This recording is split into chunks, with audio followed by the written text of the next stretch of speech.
Setelah hampir 1 dekade berada di luar pemerintahan, Partai Demokrat kembali ke lingkaran kekuasaan yang ditandai dengan dilantiknya Agus Harimurti Yudhoyono menjadi Menteri Agraria dan Tata Ruang Kepala Badan Pertanahan Nasional. Sebagai wajah baru yang mengisi Kabinet Indonesia Maju, AHY akan menjabat di sisa 8 bulan masa jabatan periode 2019-2024. Tanggung jawab ini diakui AHY turut disyukuri ayahnya yang juga Presiden ke-6 RI Susilo Bambang Yudhoyono karena Demokrat kembali masuk pemerintahan. Beliau tentunya juga bersyukur karena ini juga menjadi sebuah momentum Partai Demokrat kembali ke pemerintahan karena alhamdulillah apa yang kami perjuangkan juga selama ini bisa lebih direalisasikan jika Demokrat bergabung dengan pemerintahan secara langsung karena kebijakan itu di tangan eksekutif. Walaupun perjuangan parlemen juga sangat penting. Tetapi dengan demikian ini menjadi langkah baru bagi kami semua keluarga besar Partai Demokrat untuk berkontribusi dalam pemerintahan. Namun yang menarik saat pelantikan AHY, sejumlah menteri dari PDIP tidak hadir.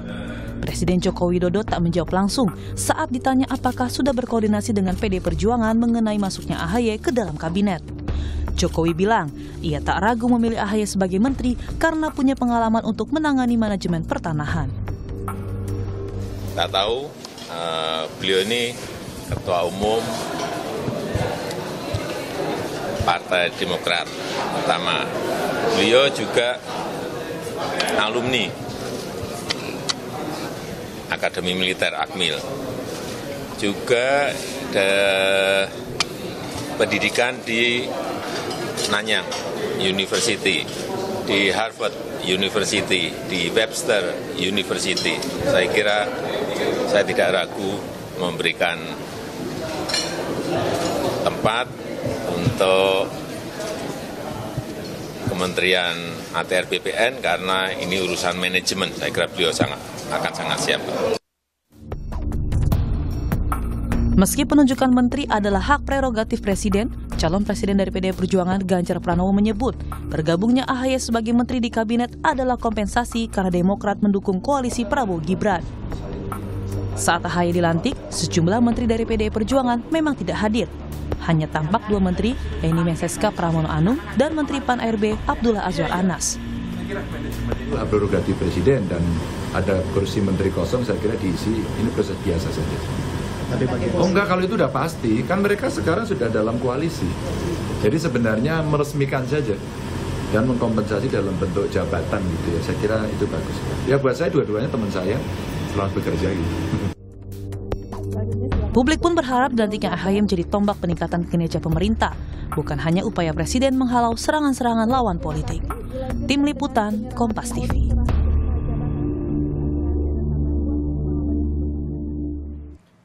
Saudara, pelantikan Agus Harimurti Yudhoyono atau AHY sebagai Menteri ATR BPN di bawah kepemimpinan Presiden Jokowi apakah sebagai tanda soft landing di akhir masa pemerintahannya? Absennya sejumlah menteri dari PDI Perjuangan saat pelantikan AHY pun juga menjadi pertanyaan. Benarkah Jokowi kian renggang dengan PDI Perjuangan khususnya bersama dengan Megawati Soekarno Putri? Kita akan membahasnya dengan sejumlah narasumber yang sudah hadir melalui sambungan Zoom. Sudah ada Ketua DPP PDI Perjuangan Pak Jarod Saiful Hidayat. Assalamualaikum, selamat pagi Pak Jarod. Waalaikumsalam, selamat pagi semuanya. Iya, ada juga Koordinator Juru Bicara Partai Demokrat, Herzaki Mahendra Putra. Assalamualaikum, selamat pagi, Mas Zaki. Ya, waalaikumsalam. Selamat pagi Pak Jarod, Pak Nyarwi. Ya. Iya, dan juga ada pakar komunikasi politik dari Universitas Gadjah Mada atau UGM, Mas Nyarwi Ahmad. Selamat pagi, assalamualaikum, Mas Nyarwi.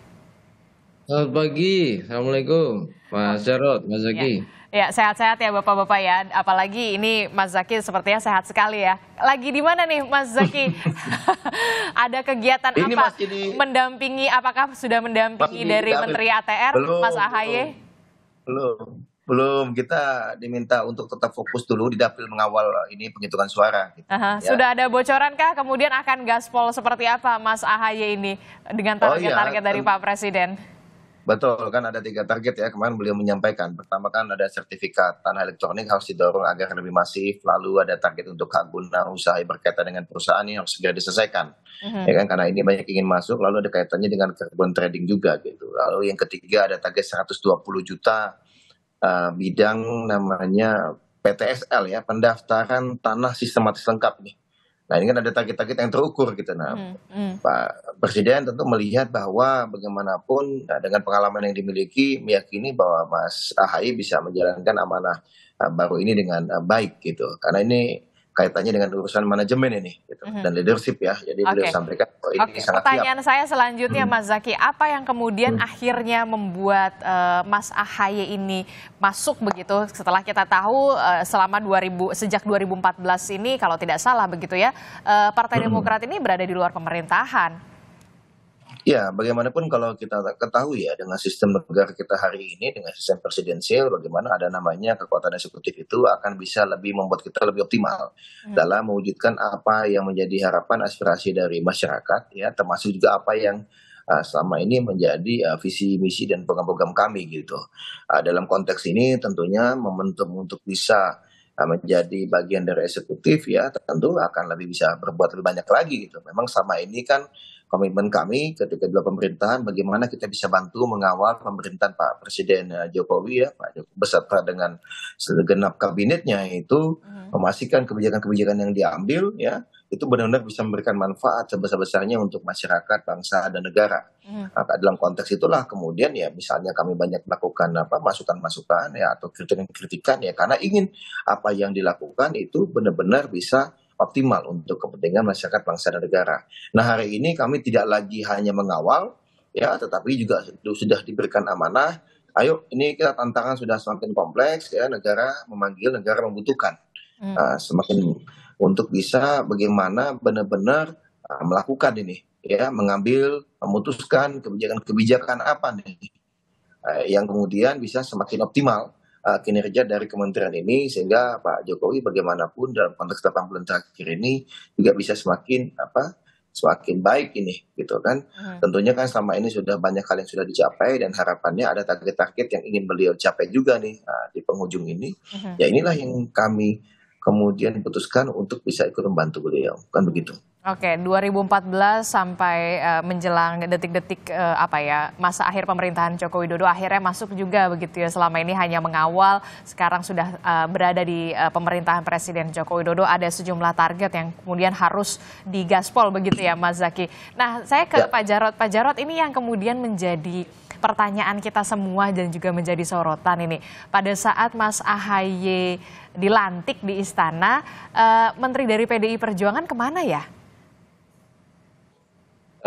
Terima kasih ya Mas Zaky, Pak Nyarwi, teman-teman sekalian. Yang datang kan bukan PDI Perjuangan datang hadir ya, itu ada Pak Aswar Anas, Mas Pram, kemudian Pak Muldoko juga nggak datang, nggak lihat gitu ya. Tapi bukan itu ya persoalannya sebetulnya. Kalau saya sih melihat ya kemarin gitu ya, itu sebagai balas jasa lah dari Pak Jokowi, dari Presiden yang harus kita hormati di dalam sistem presidensial. Dan Presiden mempunyai hak prerogatif tentunya ya untuk bisa mengganti, menarik, membangun kabinetnya. Jadi kita harus hormati itu. Jadi akhirnya Partai Demokrat bergabung di koalisi pemerintahan Presiden Joko Widodo, nggak masalah tuh Pak Jarod? Ini kan merupakan hak prerogatif Presiden Jokowi ya, sebagai bentuk balas jasa. Dan kami melihatnya ini bukan dari aspek profesionalitas, bukan dari aspek pengetahuan, keterampilan, sekjen kabinet, tapi lebih banyak dari aspek politis ya, karena menteri juga itu jabatan politis. Dan kita menghargai untuk itu. Kalau misalnya ditanya apakah menteri dari PDI Perjuangan nggak hadir, itu nggak benar juga. Itu ada juga ya. Beberapa mungkin belum hadir berhalangan, termasuk Pak Muldoko juga nggak hadir ya. Cuma begini, persoalannya bukan sekedar jabatan itu. Tapi apa yang bisa dikerjakan oleh Mas AHY dalam jangka waktu 8 bulan untuk memimpin satu kementerian yang saya melihatnya ini kementerian sangat teknis. bukan persoalan gampang, ya, sangat teknis, sangat banyak aturan, ya, sangat banyak keterampilan dan jam terbang, pengetahuan, pengalaman di dalam memimpin satu kementerian. Yang saya duga sebetulnya, apakah tepat itu Mas Ahaye dengan kemampuan, dengan latar belakang seperti itu ditaruh di Kementerian ATR BPN? Apakah bukan ini satu jebakan untuk sekedar menyenangkan? Pokoknya saya kasihlah jabatan menteri. Bukan seperti itu. Inilah sebetulnya saya melihat motifnya Pak Jokowi itu seperti apa. Kalau ingin membangun pemerintahan yang kuat dan bisa mengawal pemerintahan Pak Jokowi sampai dengan bulan Oktober. Gitu kan? Apa tidak ada kementerian yang lain yang lebih cocok, lebih sesuai dengan passionnya Pak Ahaye? Karena kalau kementerian ATR itu juga harus menguasai tentang tata ruang, ya, detail tata ruang. Dan persoalan-persoalan banyak sekali di situ. Ada mafia tanah di situ. Betul. Itu menyangkut masalah histori tanah, masalah sengketa, ya, sengketa pertanahan luar biasa, konflik pertanahan luar biasa, ya. Bukan sekedar yang teknis tentang PTSL 120 juta saja, ya. Bukan sekedar elektronik, ya, untuk memberikan pelayanan secara elektronik di dalam mengeluarkan sertifikat. Tapi persoalan konflik pertanahan di Indonesia ini sangat akut. Oleh sebab itu, ya, ini waktu 8 bulan itu Singkat. bukan hanya singkat untuk mempelajari tupoksi masing-masing dirjen, ya, kasubdit, sekjen, itu kan besar sekali. Mempelajari itu aja susah, mengkonsolidasikan susah. Yang saya khawatirkan adalah, ya, ada nuansa-nuansa gelap, ya, misalkan, ya, niat-niat jahat, atau biasanya di masa akhir jabatan ini banyak sekali titipan-titipan yang kalau, makanya saya cuma pesan hati-hati, ya, jangan sampai ada titipan-titipan yang tidak sesuai dengan aturan kemudian dieksekusi, yang akhirnya tadi menimbulkan persoalan hukum di masa yang akan datang. Ini pengalaman di akhir masa jabatan itu sangat-sangat rawan. Ini aja sudah. Tentang persoalan apakah Pak Jokowi itu melalui Partai Demokrat, kita harus hargai. Karena itu merupakan hak, ya, dari Presiden yang punya hak prerogatif penuh untuk bisa mengangkat pembantu-pembantunya, ya. Oleh sebab itu yang saya harapkan sebetulnya bagaimana kinerja ATR BPN yang sebetulnya ini satu sektor yang sangat strategis, sangat penting dan menguasai hajat hidup orang banyak dan termaktub di dalam konstitusi, ya, pasal 33 ini menjadi bagian sangat penting. Oke. Ya. Sebenarnya. Jadi kita mengharapkan sebetulnya, ya, benar-benar bukan kita melakukan kemampuannya Mas Ahaye, tidak. Beliau sangat smart, sangat punya pengalaman. Tapi apakah bidang ini sudah sesuai dengan apa yang... Jadi menurut Anda tidak begitu tepat begitu, ya, untuk posisinya? Kalau menurut saya secara keterampilan, pengetahuan, pemahaman, enggak. Karena ini merupakan balas jasa politik saja, ya kan? Karena kemarin Partai Demokrat bergabung, ya, untuk bisa melakukan Mas Gibran, ya. Itu aja. Oke, respon Anda, Mas Zaky. Ya, tentu kalau kami sangat senang sekali, ya, Pak Jarod bisa memberikan beberapa masukan-masukan, karena bagaimanapun kan beliau tentu sudah lebih berpengalaman, ya, dalam konteks 9 tahun terakhir ini gitu. Memang kalau Demokrat punya pengalaman 10 tahun lalu selama 10 tahun memimpin pemerintahan, hanya saja dalam konteks ini juga tentu Mas Ahaye ini kan seorang yang fast learner, ya, cepat sekali beliau belajar, ya, pengalaman beliau ini, dan yang paling penting bagaimana sebagai seorang menteri beliau ini juga selama ini sangat dan terbuka mendengarkan masukan-masukan. Kami juga dalam beberapa hari terakhir ini dalam waktu yang sangat singkat pun sudah melakukan banyak komunikasi ini dengan berbagai pihak terkait dengan upaya-upaya kita, ya, mengupayakan segala upaya agar bisa memberikan yang terbaik ini. Karena bagaimanapun beliau ini kan seorang patriot, ya. Beliau bahkan sejak SMA pun kami ada termaktub itu ada prestasi setiap hari kami lewati dulu di Lembah Tidar itu, ya, di Sumatera Nusantara, bagaimana memberikan yang terbaik bagi masyarakat, bangsa dan negara.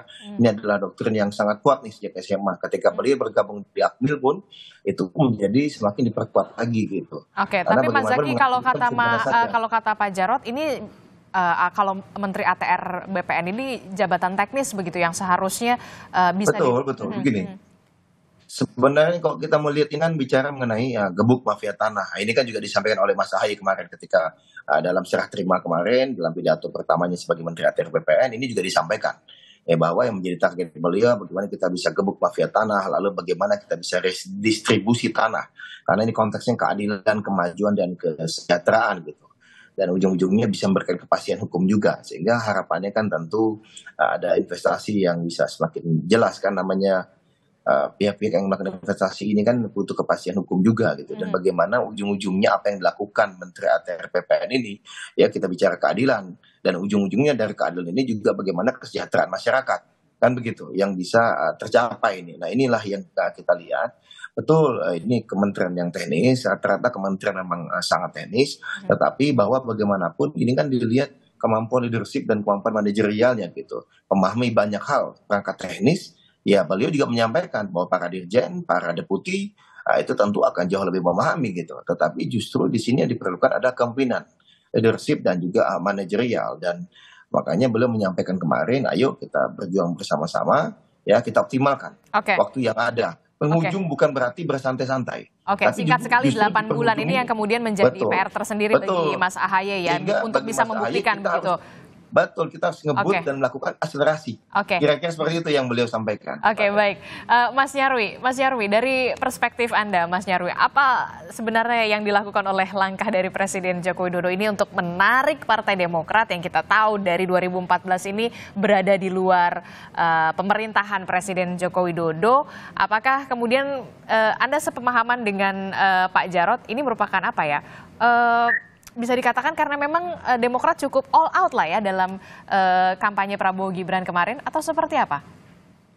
Ya, kalau menurut saya yang jelas ya, yang paling mengemuka itu ini politik akomodasi ya yang dilakukan Pak Jokowi, dan ini bukan yang pertama. Kalau kita lacak yang politik akomodasi itu kan ke Pak Prabowo ya, ketika beliau jadi Menteri Menhan, Pak Sandi gitu kan, dan seterusnya. Nah berikutnya juga ke Mas Ahaye. Kenapa saya katakan begitu? Karena beliau-beliau ini kan simbol tokoh partai ya, termasuk Demokrat. Itu kan juga kita tahu, tadi Bung Zaki bilang sudah pernah berpengalaman di pemerintahan 10 tahun, tapi setelah itu kan menjadi blok yang di luar pemerintahan yang kritis. Betul. Saya tidak istilah oposisi, nanti jadi perdebatan ya, sistem pemerintahan presidensial. Tapi intinya itu gitu loh. Dan sangat kritis menyuarakan banyak hal yang dianggap kelemahan-kelemahan itu. Tiga akomodasi. Terus yang kedua gitu ya, yang dilakukan Pak Jokowi juga saya lihat ini kan juga tipe ya mengapresiasi gitu tokoh-tokoh yang dianggap punya potensi yang untuk memperkuat pemerintahannya. Nah pertanyaannya ya, hanya sekedar misalnya berdasarkan kompetensi tadi, yaitu kan Pak Jokowi juga menyampaikan ya alasan-alasan, atau bahkan karena ini termasuk teknis dianggap kurang strategis, tadi bahasanya Mas Jarod, ini juga mengandung jebakan-jebakan yang kurang baik atau kurang bagus, kira-kira gitu. Maksudnya jebakan ini seperti apa, Mas Nyarwi, kalau dari perspektif Anda? Begini, dalam artian begini, Mas Ahaye misalnya, saya berpikirnya dalam logika positif ya, Adisti ya. Mas Ahaye ini kan tokoh ketua umum partai. Betul. Ya. Mas Ahaye ini juga dengan potensinya saya lihat kecenderungannya high call ya. Nah artinya apa? Pertanyaan sederhana, apakah Kementerian ATR BPN saat ini ya itu menjadi panggung yang tepat untuk pertama kali gitu karir Pak Ahaye ini, Mas Ahaye di jajaran eksekutif bersama Pak Jokowi. Karena begini, panggung atau arena itu nanti akan menurut saya menjadi peluang sekaligus tantangan bagi politisi gitu untuk menunjukkan gitu performa dirinya ya, memperkuat performa dirinya di mata elit-elit lain maupun di mata pemilih. Nah kan gitu. Nah kekhawatiran Mas Jarod tadi saya kira bisa menjadi pertimbangan ya Mas Zaki. Kira-kira bagaimana kan gitu. Karena ini seperti storyline dari sosok Mas Ahaye sebagai politisi yang jadi andalan karena ketua umum posisinya ya. Betul. Saat ini kan gitu. Nah ini yang saya kira gitu nanti akan menjadi tantangan-tantangan ke depan ya Adisti ya. Terus yang berikutnya yang ketiga gitu ya. Ini kan juga saya lihat ya, kalau dikatakan ini baru pertama kali loh Mas Zaki dalam sejarah gitu, pergantian di tengah hasil proses pemilu yang hasilnya belum diterima secara resmi gitu ya. Kan gitu. Nah, pertanyaannya boleh nggak? Ya boleh banget, wong presiden tuh punya hak prerogatif gitu ya. Untuk kebutuhan apapun bisa melakukan keputusan gitu lah ya. Nah, cuma kemudian kan ada konteks ya, konteks yang kemudian membuat multi interpretasi memang ya. Sebenarnya ini positif apa negatif? Ya itu juga pertanyaan gitu loh. Apakah tepat masuknya sekarang? Nah, kenapa? Karena kalau yang kita tahu Mas Ahaye ini sebagai ketum Demokrat ini kan masuk Koalisi Indonesia Maju, yaitu apa, pengusung Pak Prabowo Gibran kan gitu. Nah, tapi kemudian dalam proses ini kemudian diangkat dalam pemerintahan Pak Jokowi di hasil pemilu kita tahu 2019 sampai sekarang kan kelanjutan pemerintahan kan gitu. Nah, tetapi menurut saya ini juga ada plus minusnya. Bagusnya adalah gitu ya. Salah satunya itu Mas Ahaye ini punya kesempatan untuk ikut dalam gerbong pemerintahan Pak Jokowi di ujung akhir. Sehingga tahu dan paham dilema-dilema plus minus dan lain-lain yang sedang dihadapi gitu. Tapi sekaligus juga kalau nanti misalnya dipercaya di periode pemerintahan karena misalnya dianggap ini seandainya ya, seandainya hasil resminya gitu seperti Realcon maupun Quick Count itu mengindikasikan 02 menang satu putaran misalnya begitu dan diterima misalnya begitu. Nah, itu juga bisa menjadi bagian dari tim yang ikut mengawal proses transisi yang itu transisi itu sifatnya bisa lebih pendek gitu, lebih efektif nantinya merumuskan agenda-agenda mendatang di pemerintahan gitu. Nah, tentu saja ya itu tadi ada hal-hal yang mungkin tadi kritik-kritik lah ini mestinya kan ibaratnya bagaimana visi misi capres cawapresnya gitu. Ini ibaratnya apa namanya masuk di tim yang punya visi misi capres hasil pemilu sebelumnya bukan pemilu yang akan apa yang hasil yang ini gitu loh. Nah itu pertanyaan-pertanyaan memang. Tapi di Indonesia saya kira gitu hal-hal seperti ini sering terjadi ya. Artinya apa? Memang dalam bekerja dalam mengelola kekuasaan negara pemerintahan itu kadang-kala ya butuh kecocokan, butuh kepercayaan dan lain-lain. Nah ini yang keempat Adisti, ini menunjukkan ya saya kira ya tingkat kepercayaan Pak Jokowi ya baik sebagai kepala negara pemerintahan dan juga politisi ke Pak Ahaye dan saya kira juga ke keluarga besar Demokrat dan Pak SBY itu tinggi walaupun kita tahu selama sekian tahun ada di pemerintahan. Artinya luar biasa masih dibutuhkan dipercaya untuk ikut memperkuat gitu loh. Ini kan komunikasi Demokrat atau Mas Ahaye dengan Pak Jokowi kan bukan hari ini juga saya lihat. 2018-19 kan juga terjadi komunikasi kan gitu. Ya, saya mungkin juga lebih paham itu ya ceritanya. Tetapi kemudian tidak ada kesempatan. Yang ada kesempatan momentumnya begini. Nah, politik itu memang seperti itu dinamikanya. Nah, Oke, walaupun tersisa hanya 8 bulan begitu ya. Cuma pertanyaannya 8 bulan ini waktu yang cukup gitu ya. Apakah Mas Ahaye bisa kerja secara padahal tadi banyak teknis, padahal kompetensi yang dimiliki ya sebagai orang yang punya background militer ya, berkarir kemudian ahli juga well educated di bidang public policy dari NTU, dari Harvard dan lain-lain gitu ya. Dari pengalaman sebagai ketua umum, kelasnya ketua umum loh beliau ini. Oke, ya kalau misalkan kita tidak meragukan begitu ya dengan kemampuan dari Mas Ahaye. Yang kemudian menjadi pertanyaan saya begitu ya, kenapa baru sekarang ya ketika 8 bulan seharusnya Mas Ahaye ini bisa bisa menunjukkan all out-nya di panggung di pemerintahannya Presiden Joko Widodo harusnya bisa dari lebih awal begitu ya, tidak hanya 8 bulan ini begitu. Kenapa pertanyaan saya baru sekarang? Jangan dijawab dulu Mas Nyarwi, apakah juga politik akomodasi bagaimana dari respon Mas Zaky sendiri? Jangan dijawab juga, kita akan jeda dulu sejenak, tetaplah bersama kami di Sapa Indonesia Pagi.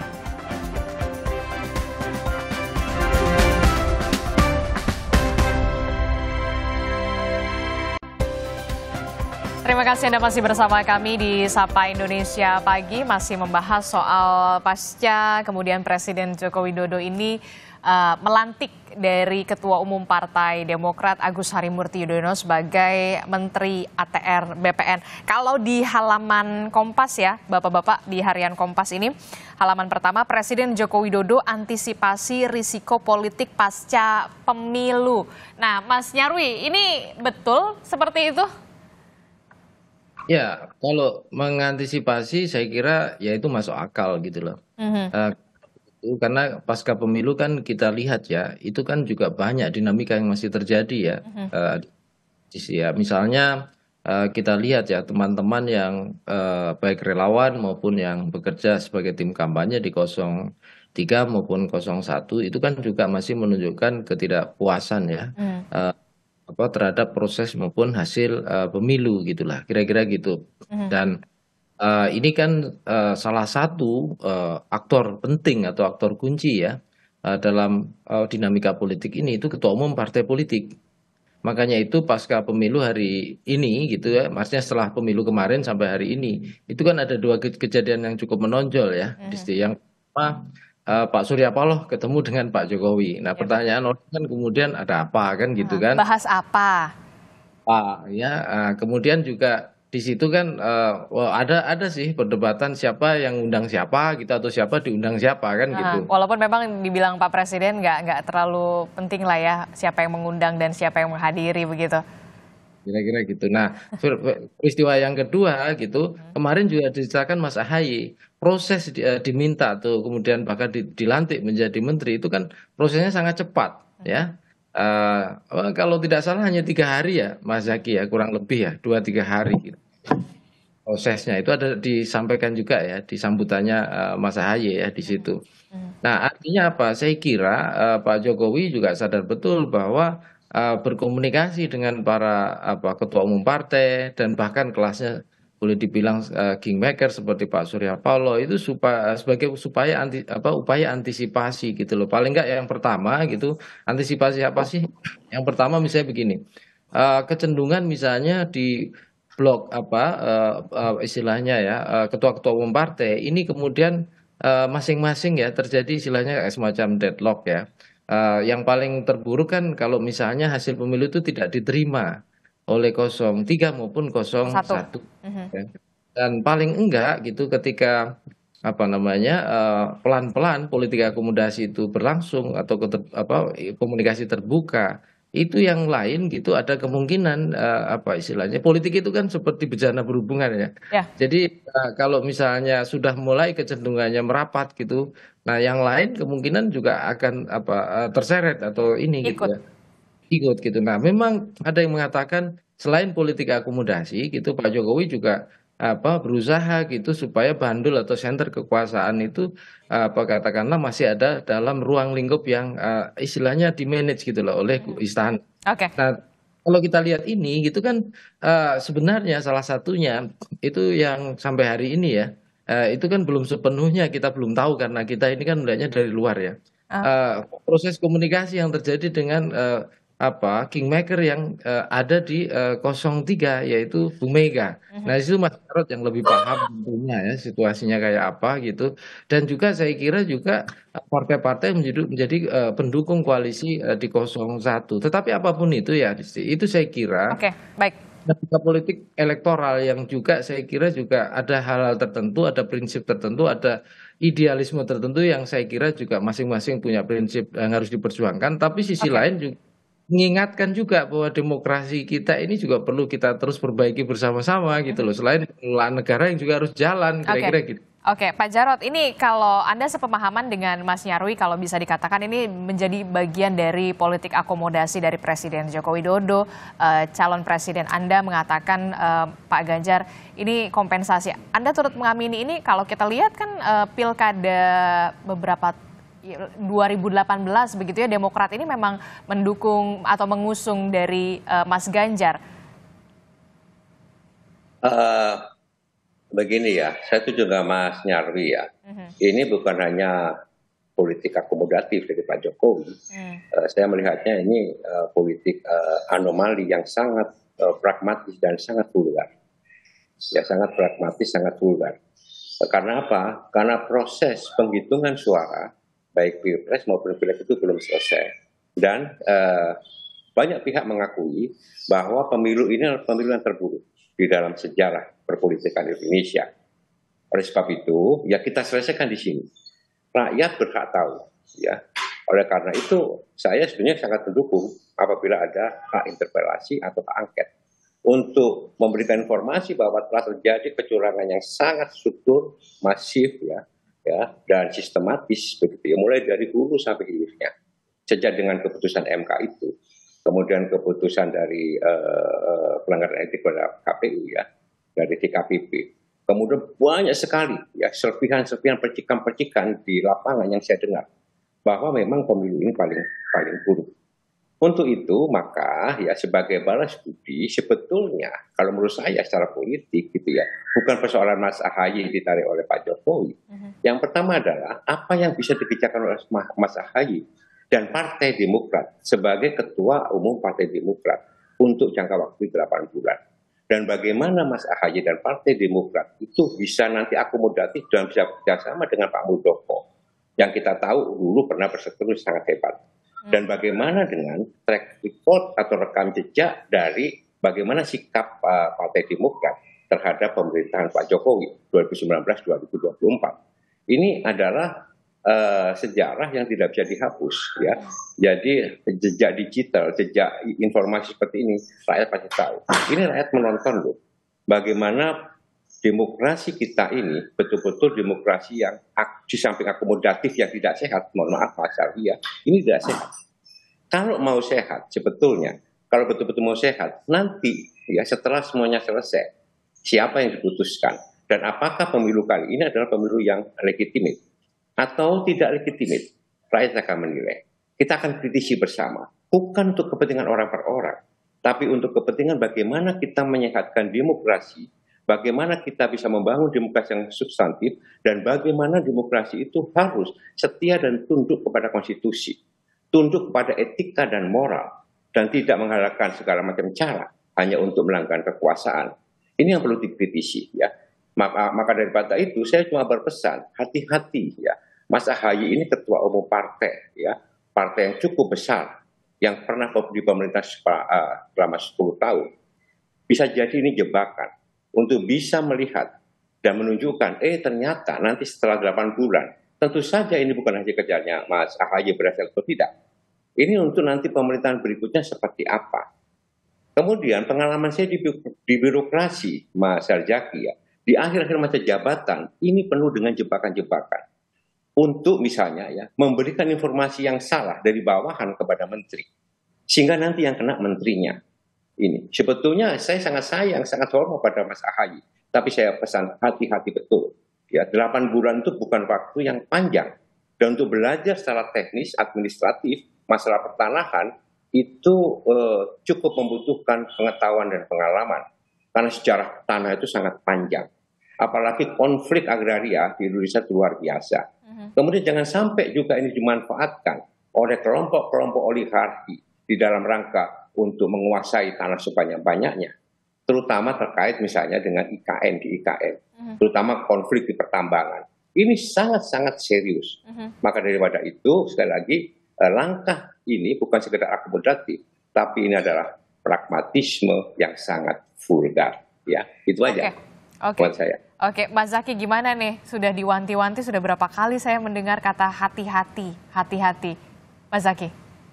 Iya, itu menurut kami hal yang sangat positif ya. Bagaimanapun Pak Jarod ini kan sebagai seorang senior ya, politisi senior yang kita sudah tahu jejak rekam beliau selama ini ya. Di pemerintah punya banyak pengalaman, tentunya sangat baik memberikan masukan-masukan ini ya, tentu kami akan cermati ya. Kita tentu ingin siapapun yang menjadi pembantunya Pak Jokowi di kabinet, siapapun yang menjadi menteri itu bisa sukses dan melaksanakan tugas tanggung jawabnya dengan baik. Nah itulah selama ini apa yang dilakukan oleh Partai Demokrat, kami di parlemen, kami berada di parlemen, yang di luar pemerintahan. Ini yang kami coba lakukan, bagaimana kita sama-sama mengawal. Karena kita ingin bagaimanapun setiap pemerintahan itu bisa memberikan yang terbaik, tapi kita tahu tidak mungkin akan ada kesempurnaan begitu.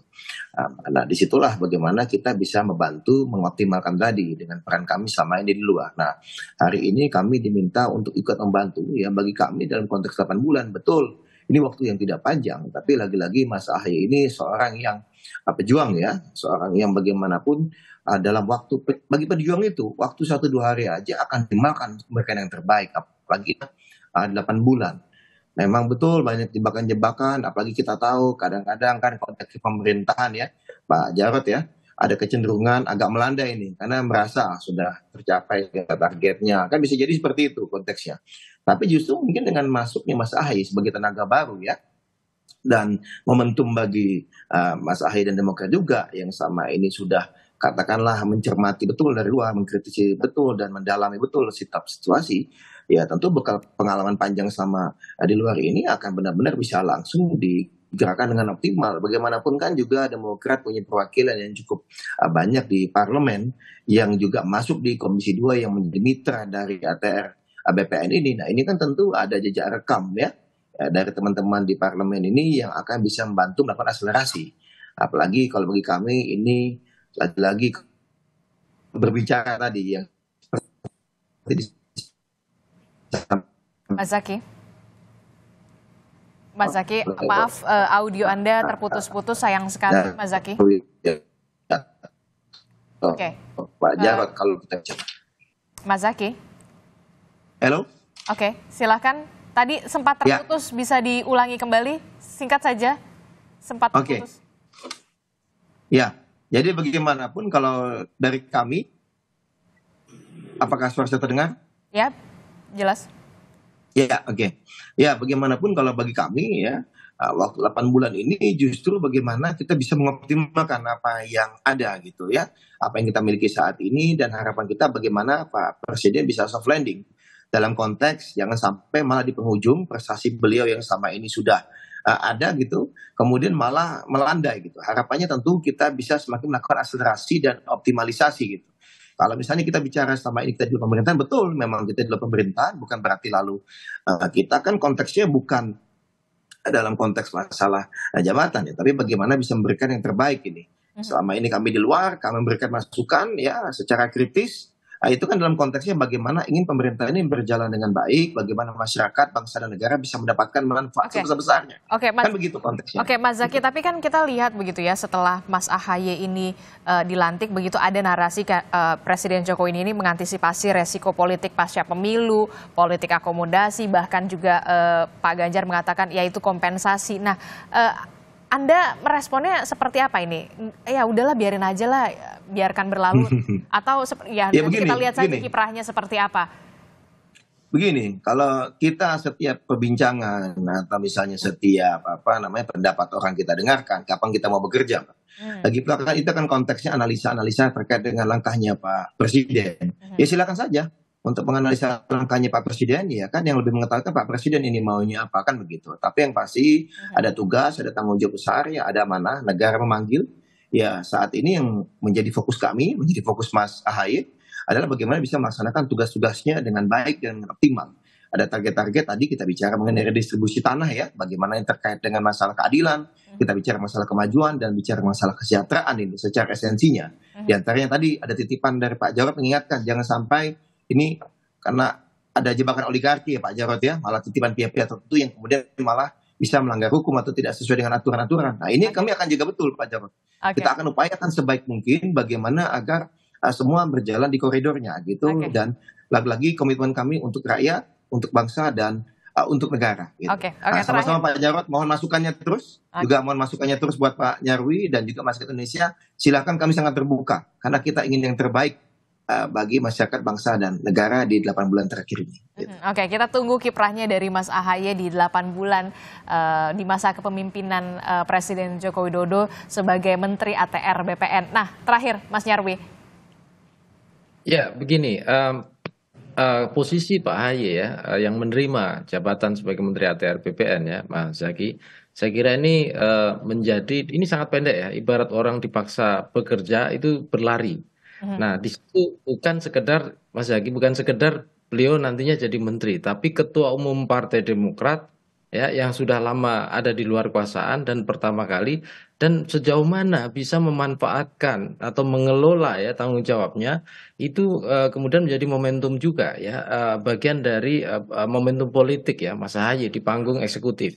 Karena saya Adisti ini juga menjadi saya kira ya kesempatan juga bagi Pak AHY. Pertanyaannya kan tadi yang sampaikan Mas Jarod, apakah Mas AHY ini mampu memanfaatkan, berinteraksi, mengelola relasi yang bagus gitu ada dalam kekuasaan Pak Jokowi sekarang, pemerintahannya, atau sebaliknya gitu, jebakan-jebakan ini makin luar biasa dan tidak bisa dikelola bahkan. Nah, kita berharap tentu ya, ini kan kita sayang ya, Partai Demokrat ini salah satu aset bangsa juga, ya kan.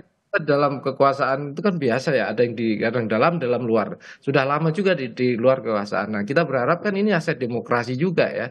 Nah, kita berharap tentunya gitu peran Pak AHY ini dalam menunjukkan dirinya, kinerjanya dalam pemerintahan Pak Jokowi hari ini itu nanti juga bisa mampu memenuhi paling tidak konstituen Partai Demokrat. Itu belum lagi nanti real kalau dikatakan Bung Zaki tadi, ini kondisinya dibutuhkan untuk kepentingan pemerintahan dan negara bangsa adalah pemimpinan Pak Jokowi sekarang. Terlepas dari kritik-kritik yang masih muncul tadi sampaikan Mas Jarod ya. Nah, itu tentu itu yang saya kira problem yang juga harus dikelola ya secara cermat. Itu kira-kira. Oke, baik, kita akan tunggu begitu ya 8 bulan dari kinerja dari Mas AHY begitu, karena Mas AHY kan hobinya lari kencang begitu ya. Kita juga berharap pastinya di bawah kepemimpinan dari Mas AHY di ATR dan juga PPN ini juga bisa berlari kencang, setidaknya bisa mencapai target dari Presiden Joko Widodo. Terima kasih Mas Zaki dari Partai Demokrat. Terima kasih. Ada juga Pak Jarod dari PDI Perjuangan dan juga Mas Nyarwi. Terima kasih.